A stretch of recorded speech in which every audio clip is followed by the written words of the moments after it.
নামাজ শুরু হয়ে যাবে। তাকবীর পড়তে পড়তে আমরা দ্রুত চলে আসছি। আমাদের ঘড়িতে এখন 7:07 বাজে। আল্লাহু আকবার, আল্লাহু আকবার, লা ইলাহা ইল্লাল্লাহ, আল্লাহু আকবার, আল্লাহু আকবার, ওয়ালিল্লাহিল হামদ। আজ ঈদুল আজহার দিন, মুসলমানের খুশির দিন, আনন্দের দিন। আজকে আমরা হলাম সকলে আল্লাহর মেহমান, ঠিক না? আল্লাহর মেহমান। আল্লাহ রাব্বুল আলামিন আমাদেরকে আজকে সবচেয়ে যে গুরুত্বপূর্ণ ইবাদত, আল্লাহর কাছে সবচেয়ে যে ভালো লাগার ইবাদত, সেটা হচ্ছে নামাজের পরেই রক্ত প্রবাহিত করা, আল্লাহর নামে পশু কুরবানি করা। আজকের দিনের জন্য আল্লাহর কাছে সবচেয়ে নামাজের পরে এই কুরবানিরা আল্লাহর কাছে গুরুত্বপূর্ণ একটা ইবাদত।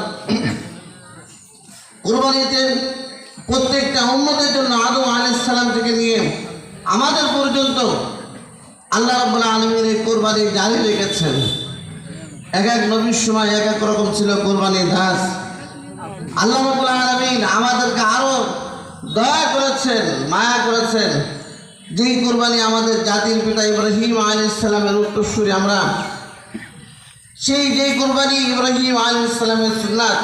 ইব্রাহিম আলাইহিস সালামকে আল্লাহ রাব্বুল আলামিন নিজ সন্তানকে কুরবানির মুখোমুখি করে আমাদের জন্য ইবাদতটা চালু রেখেছেন। কিন্তু আমাদের জন্য সন্তান না, যে আল্লাহ রাব্বুল আলামিন পশু কুরবানির হুকুম দিয়েছেন।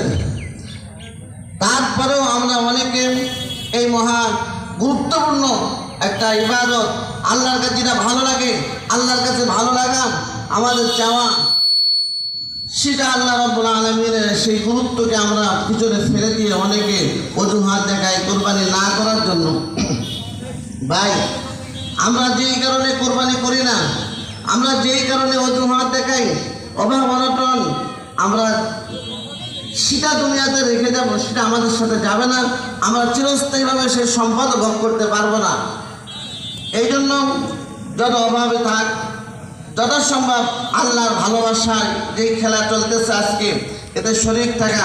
সাথে সাথে আজকের দিনে গতকালকের থেকেই শুরু হয়েছে হজ, সারা পৃথিবীতে চলতেছে। তারপরে তাশরিকের আওয়াজ, লাব্বাইক আল্লাহুম্মা লাব্বাইক চলতেছে, আল্লাহু আকবার, আল্লাহু আকবার আওয়াজ চলতেছে। এই জন্য আমরা সকলে আল্লাহর কাছে দোয়া করি, আল্লাহ তুমি আমাদের সকলকে তোমার ঘরে একবার হলেও না নিয়ে দুনিয়ার থেকে নিও না। প্রত্যেকটা মুসলমানের মনের আশা তামান্না থাকা দরকার। এই জিলহজ মাসের 10 তারিখে কুরবানি এবং হজকে কেন্দ্র করে আমাদের জাতির পিতা ইব্রাহিম আলাইহিস সালাম, ইসমাঈল আলাইহিস সালাম, আল্লাহ রাব্বুল আলামিন এই দুই নবীর মাধ্যমে হজ এবং কুরবানিকে প্রতিষ্ঠিত করেছেন। হজের অধিকাংশ কার্যক্রমগুলো কুরবানির সাথে জড়িত। আমরা হয়তো ভাবি সম্পদ ছেলে, আল্লাহ টাকা দিয়েছেন, সম্পদ দিয়েছেন, কুরবানি করেই হয়তো ক্ষান্ত না। এর সাথে সাথে পিছনে আরো অনেক বড় একটা ইবাদত লুকিয়ে আছে, সেটা হচ্ছে হজ। হজ চলতেছে এখনো, আর আমরা এই বাংলাদেশে পড়ে আছি।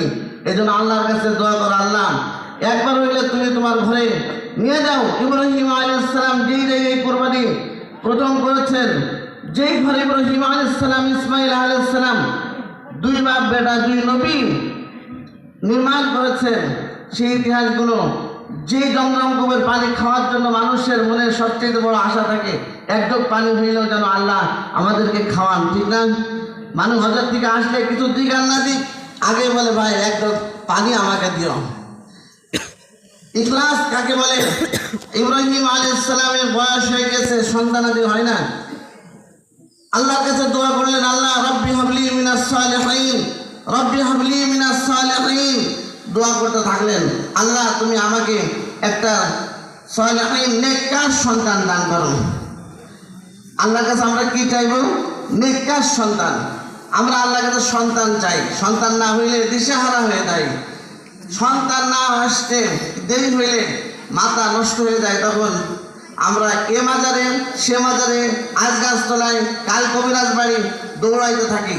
কিন্তু আল্লাহর কাছে আমরা কখনো দোয়া করি না, আল্লাহ রব্বি হাবলি মিনাস সালিহিন, তুমি একটা নেককার সন্তান আমাকে দান করো। ইব্রাহিম আলাইহিস সালাম আল্লাহর কাছে দোয়া করলেন।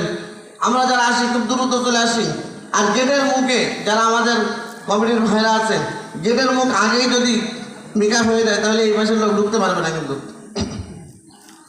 এই জন্য আমরা গেটের মুখেতে সরিয়ে দক্ষিণ পাশে সব অনেক ফাঁকা জায়গা আছে, গেটের মুখে কাউকে বসতে না দিই।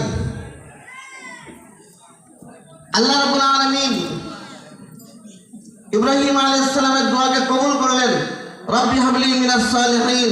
কবুল করে আল্লাহ রাব্বুল আলামিন ইব্রাহিম আলাইহিস সালাম চাইলো তুমি আমাকে একটা নেককার সন্তান দান করো।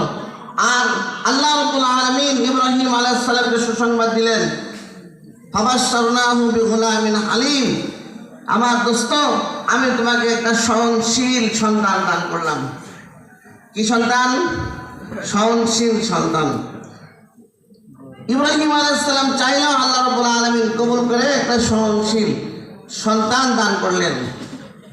এখন সন্তান যে সহনশীল, ভালো, ধৈর্যশীল, এটা আমরা বাজার থেকে যদি একটা কেড়ে ভাড় কুড়াই করি তাহলে বাজে দেখি, ঠিক না? পরীক্ষা করে দেখি ফাটাফুটো আছে নাকি। আমরা তো দোকানদারকে বলি যে ভাই একটা ভালো কলস দেন, দোকানদার বলে এইটা নিয়ে যান, ভালো কোড আছে।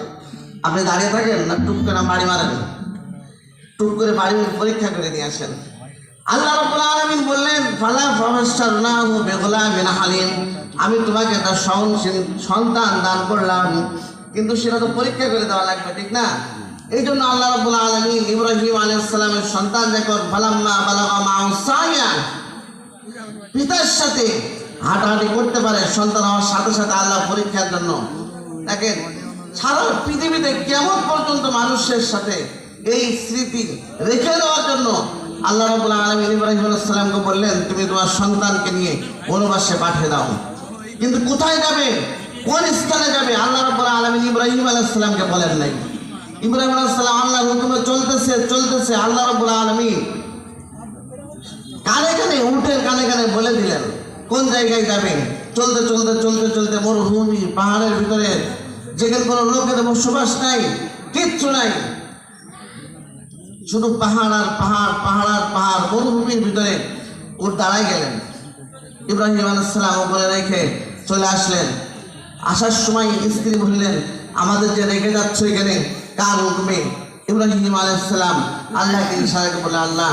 ইব্রাহিম আলাইহিস সালামের স্ত্রী একটা কথা বলে নাই, কারণ তিনি এক নবীর স্ত্রী আর এক নবীর মা, কোনো কথা নেই। পানির পিপাসা লেগেছে, ইতিহাস অনেক ছোট। পানির পিপাসা লেগেছে, মা চলে গেলেন পানি তালাশ করার জন্য। সন্তানকে দেখে দূরেও যেতে পারছে না, বাঘের ভয়, পাহাড়ের ভিতরে হিংস্র প্রাণী খেয়ে ফেলতে পারে। এদিকে সাফা মারওয়া দুই পাহাড়ে শুধু দৌড়াচ্ছে আর দৌড়াচ্ছে পানির অভাব খুঁজ তালাশ করার জন্য। আর ছোট বাচ্চা পানির পিপাসায় দুই পা শুধু লাতচ্ছে আর লাতচ্ছে। মা সাত চক্কর দিয়ে এসে দেখে সন্তানের পায়ের গোড়ালির থেকে এই পাথর ফেটে পানির ফোয়ারা বাইর হয়েছে। মা তখন পাথর দিয়ে জমজম করে থামাই দিলেন, পাথর দিয়ে দুই পাশ বেঁধে দিলেন। এরপর থেকে তো কুয়া তৈরি হয়ে গেল। দেখেন ইখলাস কাকে বলে। ইব্রাহিম আলাইহিস সালামের ইখলাস ভালো ছিল, আল্লাহর জন্য করছিলেন।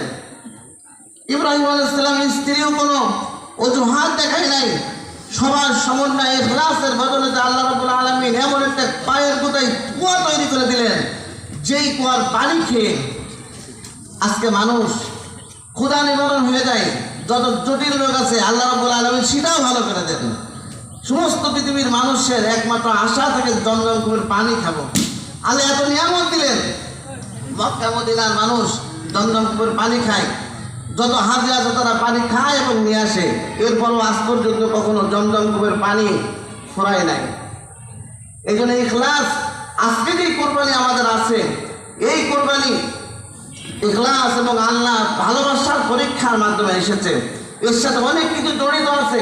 এই কোরবানির সাথে জড়িত আছে তাকওয়া, এই কোরবানির সাথে জড়িত আছে সবর, এই কোরবানির সাথে জড়িত আছে নামাজ, ভালো কাজ জড়িত আছে। আল্লাহ রাব্বুল আলামিন বললেন, ইন্না আতাইনাকাল কাউসার ফাসাল্লি লিরাব্বিকা ওয়ানহার। তোমরা আগে তোমার রবের সালাত আদায় করো, ওয়ানহার, এরপরে কোরবানি করো।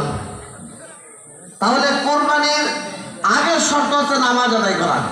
আমরা নামাজ পড়ি কার সন্তুষ্টির জন্য?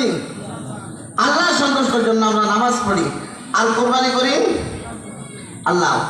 তাহলে কিছু মানুষ আছেন নামাজ পড়ে না, কোরবানি করে, নামাজ পড়ে না, কোরবানি করে, কিন্তু কোরবানি সহি হওয়ার জন্য, কোরবানি আল্লাহর খুশি করার জন্য আগে শর্ত নামাজ পড়া, নামাজই হতে হবে। আজকে আমরা যাদের সাথে কোরবানি করবো মানুষ নামাজ পড়ে না, সুদের সাথে জড়িত, টাকা কখনো হালাল আছে কখনো হারাম আছে, মানবিস নাই, কোনো কিছু নাই, দুনিয়াতে ঘটছে তো ঘটছেই, নিজের ইচ্ছা মতন আমরা গেটের থেকে ফাঁকা করে দিই, গেটের রাস্তা ফাঁকা করে দিই, দক্ষিণ দিকে এখনো অনেক জায়গা ফাঁকা আছে, আমরা দ্রুত চলে আসি রাস্তাঘাটে, বাড়িতে এখনো যারা আছে আমরা খুব দ্রুত ঈদের মাঠে চলে আসি, গেটের মুখে না বসি, তাকবীর বলতে বলতে চলে আসি, আল্লাহু আকবার, আল্লাহু আকবার, লা ইলাহা ইল্লাল্লাহু, আল্লাহু আকবার, আল্লাহু আকবার, ওয়ালিল্লাহিল হামদ। আমাদের ঘড়িতে এখন বাজে 7:18, 7:30 নামাজ শুরু হয়ে যাবে ইনশাআল্লাহ। তাহলে আগে পড়তে হবে নামাজ, কোরবানি সহি করতে হলে। এই জন্য আমরা সবচেয়ে উত্তম হচ্ছে কোরবানির ক্ষেত্রে যে একা একটা ছাগল দেওয়া। একা একটা ছাগল দিলে আপনার সহি হওয়ার জন্য সবচেয়ে সহজ তরিকা, এতে কোনো ভুল নাই। আমার সম্পদ যেটা হালাল আমি সেটা দিয়ে একটা ছাগল কিনতে পারি, আমার নিয়ত আমি সহি করতে পারি, আমি নিজে হাতে জবাই করতে পারি। আমার ছাগল কোরবানির পশুকে আল্লাহর সবচেয়ে গুরুত্বপূর্ণ মহাব্বতের যে ইবাদতটা সেটা আমি নিজ হাতে তৈরি করতে পারি। কিন্তু যখন আপনি 7 ভাগী হচ্ছেন তখন 7 জন নেককার ভাগীদার খোঁজা খুব কঠিন, 7 জনের নিয়ত আল্লাহর জন্য তৈরি করা খুব কঠিন।